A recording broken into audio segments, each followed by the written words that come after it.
Taylor Swift is a psyop. You knew that already, right? Good morning. Taylor Swift is not a psyop. Taylor Swift is not a psyop. Oh, I'm sorry. It must not be true then. Taylor Swift is totally not a psyop. Taylor Swift is not a psyop. In April of 1967, Ramparts magazine exposed CIA involvement in the media, as well as CIA connections to journalists. As discovered by author Deborah Davis, the CIA, through Operation Mockingbird, recruited some of the most popular and influential American journalists into a propaganda network. And during this time, they were also influencing various front groups. For instance, in 1952, Paramount had a CIA agent buried a mole inside of Paramount Pictures, and he was influencing and deleting scenes from scripts and wrote a series of letters that are available that were in the archives of Paramount. Like a Dean Martin and Jerry Lewis movie, a comedy called Money from Home, he deletes a scene where they're comically manhandling a Muslim woman in a scene in a marketplace. And that was, again, for international reasons that they did this, for international affairs. You know, just to backtrack, it starts with the Cold War. All of this for the CIA and films is about the Cold War. So to just go one step before that, it starts with avant-garde art. The CIA begins to fund abstract expressionist art and art gallery shows of people like Jackson Pollock and the MoMA Museum and the Whitney Museum, because abstract art becomes an American phenomenon that the Soviets do not have and allow. So what the CIA does is begin to pay for art gallery shows in Europe and in the United States and begins to fund abstract American expressionism. They then begin to fund the Paris Review. They begin to fund George Plimpton in Europe, and the Paris Review gets money secretly from the CIA to write up reviews of art. And all of the CIA money goes in through the art door in a cultural war with the Soviets. That's where they begin to get in. Before they get to films, Eric, they begin with paintings and art.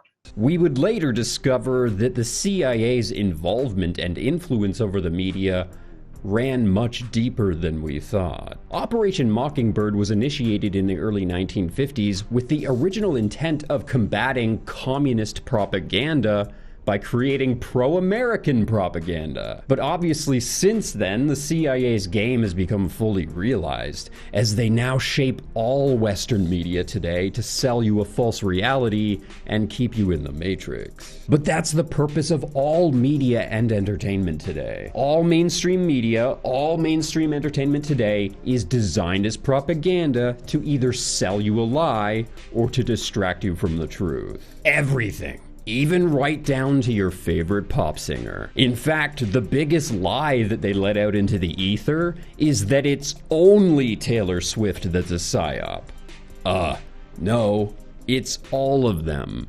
I'm sorry to tell you this, but every celebrity is designed to distract you. Every celebrity is a lie.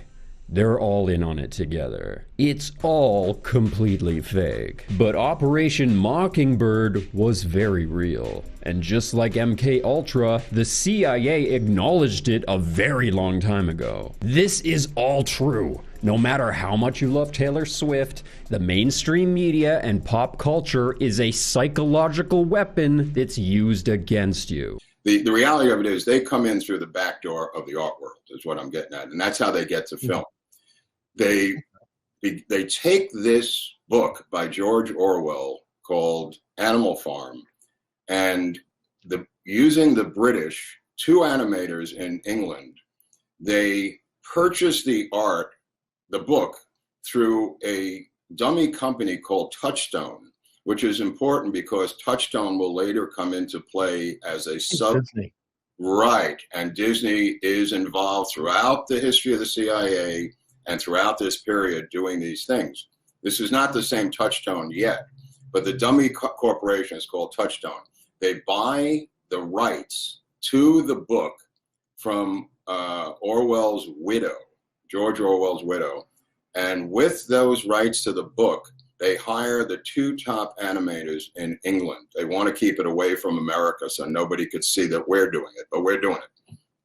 And the project takes 18 months. It's one of the longest film animation projects in history.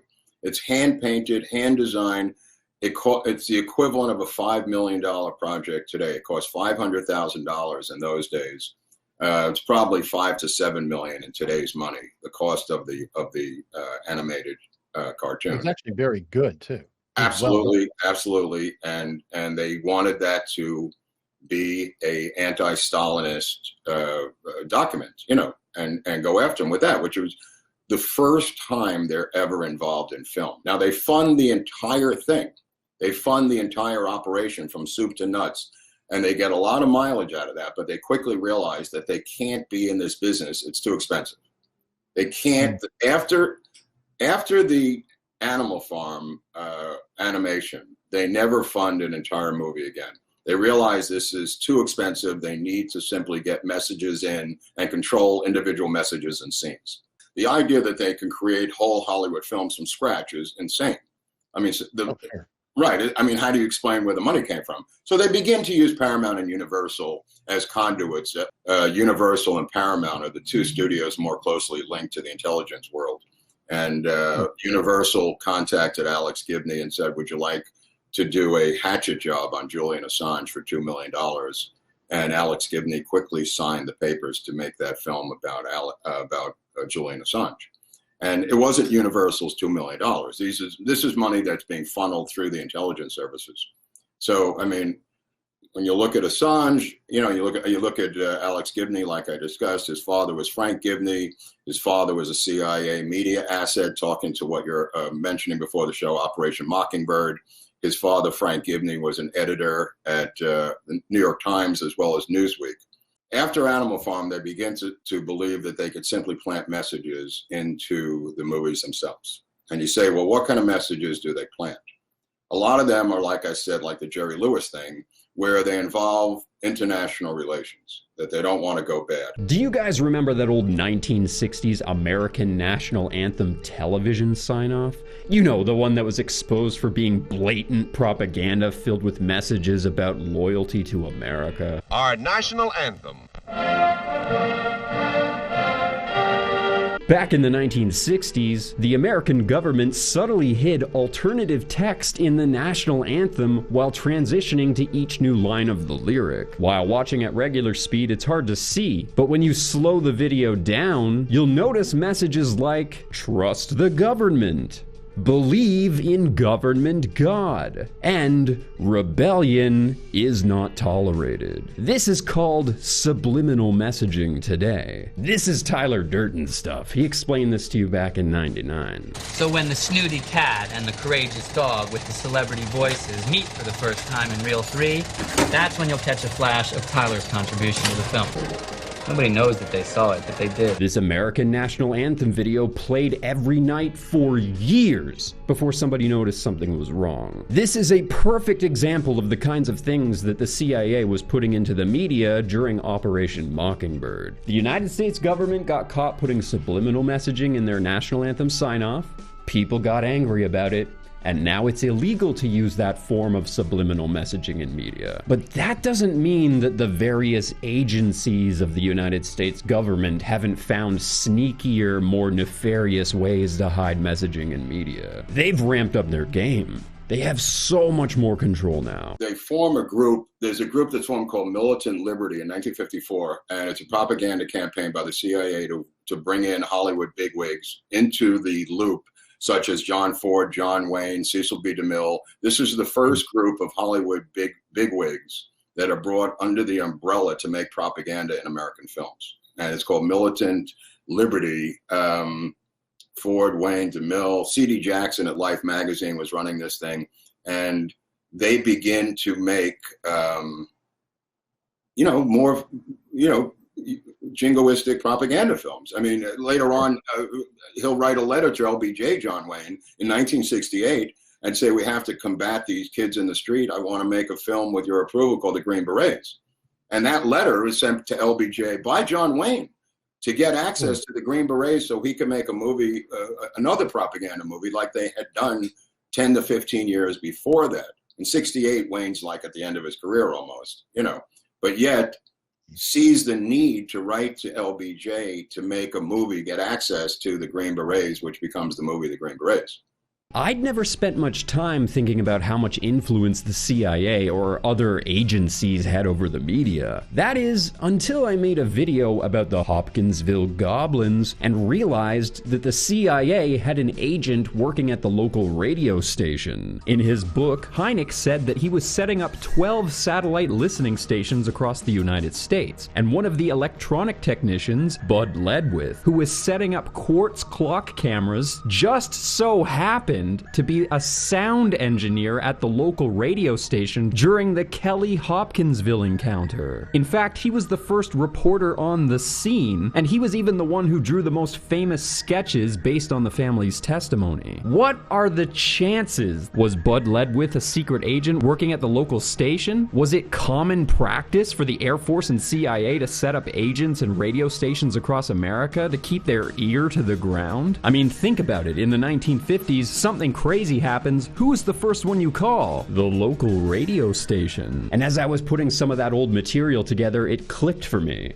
They never left. The CIA has always been involved in the media. Chances are, it was always engineered as an artificial outlet for the bizarre and unexplained from the very beginning. Maybe the entire purpose of the show was just to create a perception about conspiracy theorists and people that believe in aliens. Maybe the point of the show was to mix in the real stories with the fiction so that the average person couldn't tell the difference and would just dismiss it all. Or maybe it was just the CIA's way of developing some control over the conspiracy theory community. A big part of it, it's also interesting that Ben Affleck seems to be kind of tied to it as we move there's along. a bunch of these guys who are CIA helped. You know, Tom Hanks is one. They help your career, then you help them later. Not sure about Ben Stiller, but it could be. Who knows? Tom Hanks is one. De Niro. Probably. But Matt Damon is definitely one. Will Smith. I mean, these are three names that are whispered around Hollywood for years of guys who were plucked out of obscurity by the CIA and given major careers if they did their bidding.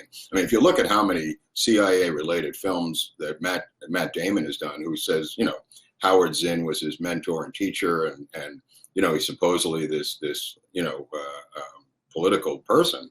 I mean, he's done so many CIA-themed movies, you know, as has Soderbergh and the screenwriter I was telling you about that did Contagion, Scott Z. Burns, the Contagion movie, shown there. I mean, this is written, I mean, it's almost like a documentary of what we just went through. I mean, this is Burns, right? Yeah, yep. Burns, this is Scott Burns? Yeah. Yeah, the Scott Burns says he hooked up with a guy named Ian Lipkin, a scientist at Columbia University, who took him under his wing. There's Lipkin getting the award by the Chinese government. January 20th, 2020, he gets the award from the Chinese military as their favorite scientist of the year. And he's over there, comes back. Ostensibly, he could have been patient zero for all we know, because he goes on Fox and they said, "Where did you get COVID?" He said, "I have no idea." And they said, "Where are you coming from?" And he said, "China." This is like January of 2020. So he gets this incredible award and says the Chinese or the Communist Party are his best friends. They're helping save the world. Here he is again. He goes to the Chinese embassy. I mean, this guy's at Columbia University right now. And he hooks up with Scott Burns to create Contagion years before we get the pandemic that we have now. And it's ostensibly so close to what happened that the movie was the most watched movie during this past pandemic. People were astonished. I had to go back and look at it because I didn't see it till it, since it had come out. And it's almost like a documentary of the current pandemic. And it's not an accident. This is not like, Scott Burns is an incredible, free thinker who came up with this idea. No. He worked with this guy, Lipkin, Dr. Ian Lipkin, who told him this is what's going to happen, step by step by step by step. And now, he gets the greatest scientist of the year award from the Chinese military. I mean, At some point, somebody's going to connect all these dots. In the early years of movies, films were almost considered sacred. Film had been around a lot longer than television, obviously. Film was the most popular way people consumed their entertainment until 1960. People could even get their news and information from film. They used to run newsreels and informative shorts between films and animations at theaters. They also used to show propaganda. Back in the day, you used to just show up to the movie theater whenever, and the projection booth would be running a continuous loop of different content all day long. News, shorts, films, animations, what have you. And if you missed the film that you came to watch, well, chances are all you had to do was just sit long enough and it would come back on again. These CIA films begin to start popping up after 9/11 and to justify their existence, because of the complete collapse in that, sleep at the switch event of 9/11. Because of how popular film was, because of how vital film was to the public, the very Christian population in the United States had specific expectations about the kinds of morality that should be depicted in film, along with a laundry list of offensive concepts and words that were banned from ever appearing in film. The Motion Picture Production Code was enacted in the United States in 1934, also known as the Hays Code. The purpose of the Hays Code was to maintain and defend a strong sense of morality. There's no other way to really put it, but the Hays Code was created to make the propagation and celebration of immoral ideas illegal. But by the 1960s, television is way more accessible to the average person, and unlike film, television is constantly challenging the morality set by the Hays Code. People obviously started to notice, and there's always been some pushback, but the public also began to soften up about the way they depict rigid morality in media. So, as the media began to push popular culture on us, we grew more accustomed to it. We got used to seeing celebrities' names and faces plastered everywhere. The most important message that I hope you take away from this series, the thing that you need most to understand, is that the celebrities themselves are the subliminal messages. Celebrities are engineered personalities that are designed to keep you transfixed to your screen. Celebrities are not real people. Whatever they told you was their background, whatever they told you was their life story, it was a lie.